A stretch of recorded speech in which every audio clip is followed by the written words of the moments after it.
Necəsiz? Dostlar, çox belə qəribə bir şey fark eləmişəm. Bir dənə savaş günündən girək, bir dənə baxaq.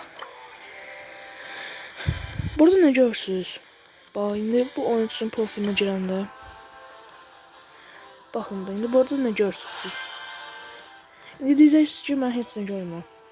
Bir dənə diqqətli baxsanız, yaxşı görəcəksiniz bunu. Diqqətli baxın bir dənə. Savaşçılara baxın bir dənə.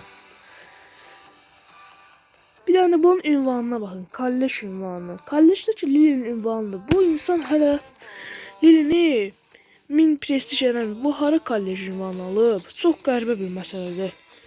Sizcə bu niyə belədir? Yorumlara qeyd edin. Zəhmət olmasa.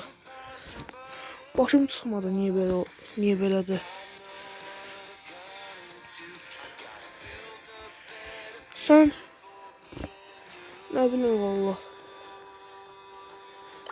Sən Lili'ni 1000 kupa eləmə, 815 kupa da elə, kalleş ünvanı. O necə olur? Çox maraqlıdır. Nəysə, mənim maraqlı olan buydu, dedim sizə göstərim. Nəysə dostlar, yorumlarda qeyd eləyərsiniz. Sağ olun, salamat qalın.